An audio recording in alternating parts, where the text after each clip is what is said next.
Assalamualaikum warahmatullahi wabarakatuh. Shalom, Om Swastiastu, Namo Buddhaya, Salam Kebajikan, Rahayu. Perkenalkan, kami dari kelompok 5 ingin mempresentasikan hasil daripada kerja kelompok kami yang berjudul Pengaruh Investasi Langsung Asing terhadap Pertumbuhan Ekonomi dan Perkembangan Regulasi Penanaman Modal di Indonesia.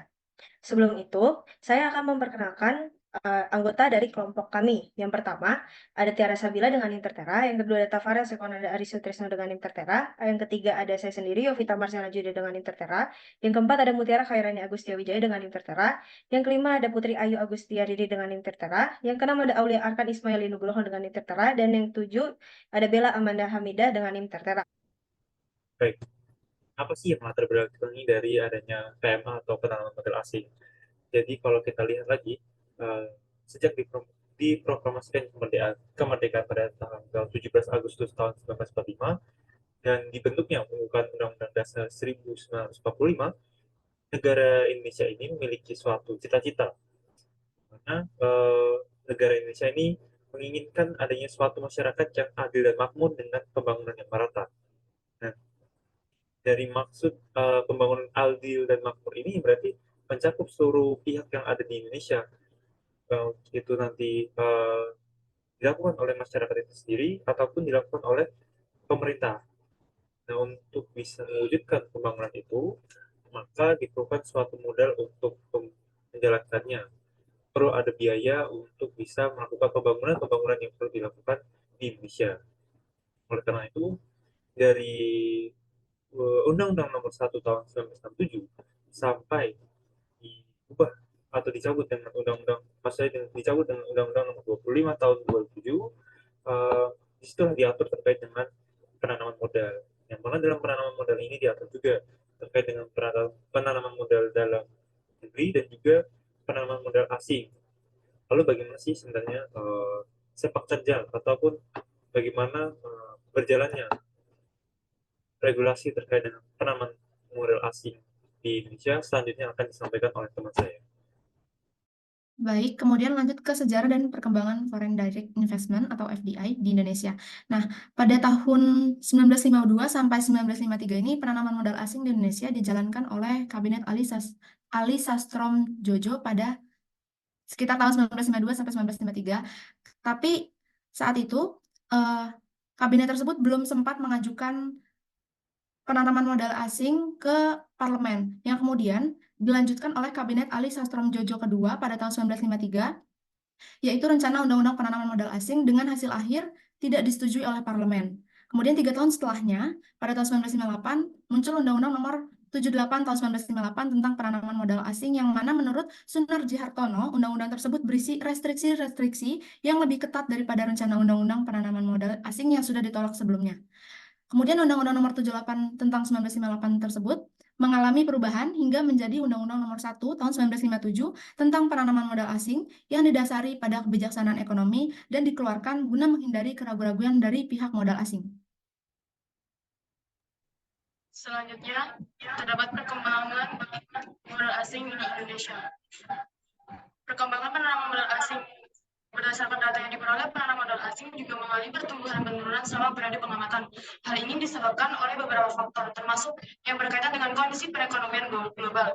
Menurut data dan pengamatan terhadap laporan ekonomi global, diketahui bahwa pada tahun 2009 hingga tahun 2016, penanaman modal asing di Indonesia mengalami penurunan. Lalu pada tahun 2018, pada laporan BPKM, investasi asing langsung mengalami penurunan dalam 5 tahun terakhir.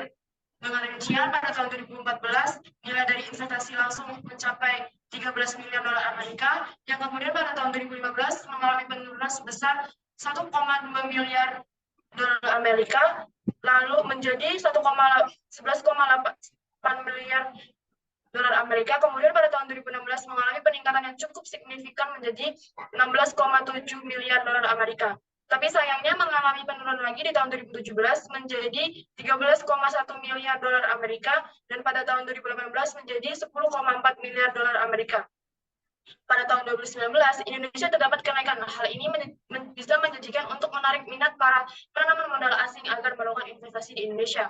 Kemudian, pada tahun 2020 hingga tahun 2024, penanaman modal asing di Indonesia mengalami peningkatan yang stabil sehingga terdapat perbedaan yang signifikan dibandingkan dari tahun sebelumnya. Lalu, Perkembangan penanaman modal asing terus melakukan penanaman modal asing di Indonesia di berbagai bidang yang didorong oleh kebijakan pemerintah Indonesia. Oke, pengaruh investasi langsung terhadap pertumbuhan ekonomi dan perkembangan regulasi penanaman modal di Indonesia. Pertumbuhan ekonomi menurut teori Lewis itu ada dua sektor utamanya, yaitu modern dan tradisional. Pada sektor tradisional itu, pada bidang pertanian di pedesaan, juga pedagang kaki lima atau UMKM yang biasa berada di Indonesia. Karena sektor-sektor tersebut biasanya memiliki keunggulan untuk menyerap kelebihan tenaga kerja yang ada di Indonesia. Nah, pertumbuhan ekonomi itu bersifat jangka panjang dan menggambarkan standar hidup dari masyarakat negara di ekonominya. Dengan melihat pertumbuhan yang ada dan dapat dicapai dari tahun ke tahun, maka dapat dinilai apakah negara tersebut sukses untuk dikatakan sebagai ekonominya itu tumbuh dan berkembang. Pada setiap pertumbuhan ekonomi tersebut diharapkan akan terus naik pendapatan nasional atau per kapita dari masyarakat tersebut. Kemudian ada teori dari Harold Domar juga yang syarat harus dipenuhi agar supaya perekonomian suatu negara itu dapat dikatakan tumbuh dan tangguh, yaitu salah satunya yang paling penting adalah dalam sektor investasi. Investasi tersebut dapat berupa penanaman modal dalam negeri maupun luar negeri. Langsung saja pada investasi langsung asing yang memiliki pengaruh yang sangat signifikan terhadap pertumbuhan ekonomi suatu negara. Salah satunya di Indonesia. Beberapa pengaruhnya adalah meningkatkan investasi modal yang signifikan bagi sektor-sektor ekonomi di Indonesia. Karena dengan adanya penambahan modal tersebut, perusahaan dapat melakukan ekspansi, meningkatkan kapasitas produksi, dan mengembangkan teknologi yang tentunya lebih canggih, yang manfaatnya akan sangat baik untuk negara. Investasi langsung asing cenderung membawa teknologi dan manajemen yang lebih maju, sehingga dapat meningkatkan produktivitas dari suatu perusahaan. Hal ini mengakibatkan peningkatan kebutuhan tenaga kerja, sehingga bisa menciptakan lapangan kerja baru. Selain itu, investasi langsung asing akan semakin meningkatkan infrastruktur, karena memang investasi langsung itu dominasinya pada sektor infrastruktur. Hal ini kemudian membantu meningkatkan kualitas dan keberlanjutan infrastruktur di Indonesia, yang pada gilirannya akan dapat mendukung pertumbuhan ekonomi jangka panjang. Namun kembali lagi perlu diingat bahwa dampak investasi langsung asing tidak selalu bersifat positif, itu tergantung pada banyak faktor termasuk kebijakan pemerintah, kestabilan politik, dan keadaan ekonomi global. Next. Seperti yang dijelaskan oleh rekan saya sebelumnya, bahwa investasi langsung asing memiliki peranan fundamental terhadap pertumbuhan perekonomian di Indonesia, sehingga menjadi alasan besar langkah pemerintah dalam mengembangkan kebijakan dan peraturan mengenai investasi, terutama penanaman modal asing. Beberapa sektor yang terdampak positif akan adanya investasi asing bukan hanya pada aspek ekonomi saja, melainkan juga terhadap sumber daya manusia yang meningkat kualitasnya. Sehingga dibutuhkannya peranan kebijakan atau regulasi yang menampung dan memfasilitasi lebih luas jangkauan investasi, termasuk investasi langsung asing, sehingga dapat lebih banyak menarik investor asing yang membawa perubahan Indonesia ke langkah yang lebih maju dengan paparan teknologi dan kualitas peningkatan perekonomiannya. Melalui beragam peningkatan yang menuju kemajuan, investasi langsung asing mendorong pemerintah untuk mengambil jalan akan pengembangan regulasi yang jauh lebih memfasilitasi. Salah satu regulasi terbaru yang salah satu bagiannya mengatur mengenai investasi, yaitu Undang-Undang Cipta Kerja, mengatur mengenai investasi melalui perancangan sistem yang mendorong penyederhanaan proses investasi, memfasilitasi investasi asing, dan menciptakan ekosistem investasi yang jauh lebih memudahkan. Upaya pemerintah menaikkan investasi asing di Indonesia, yaitu melalui penyederhanaan proses persetujuan penanaman modal asing atau PMA, lalu kelonggaran pajak investasi, dan nilai investasi tidak dibatasi. Selanjutnya.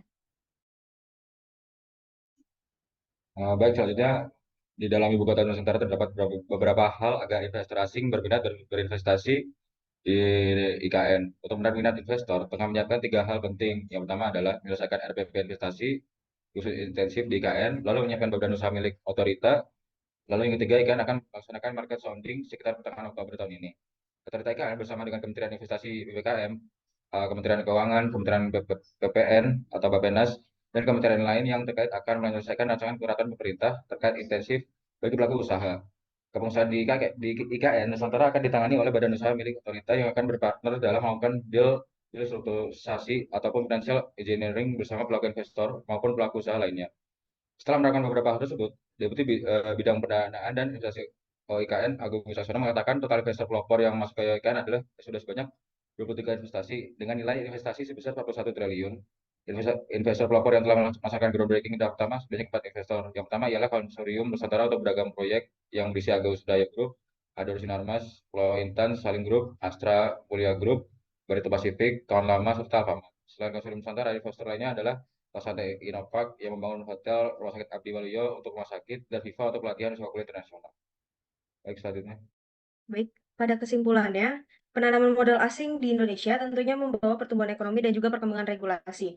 Dalam pertumbuhan ekonomi sendiri, melalui investasi langsung dapat mendatangkan pendapatan negara dalam hal ini karena modal asing yang besar karena adanya modal asing besar. Dan perkembangannya, pemerintah juga melakukan upaya-upaya agar investasi asing dapat dengan mudah masuk ke Indonesia, antara lain dengan cara penyederhanaan proses pemasukan penanaman modal asing, terus juga ada juga kelonggaran pajak dari investasi, dan juga nilai investasi yang tidak dibatasi. Dengan adanya upaya pemerintah yang sedemikian rupa, membuat investor asing dapat menanamkan modal di Indonesia. Hal ini terbukti dengan banyaknya proyek dan investasi yang masuk dalam periode 2000 sampai 2024. Dengan demikian, pertumbuhan ekonomi bertambah dan regulasi juga berubah menyesuaikan dengan perkembangan investasi di Indonesia.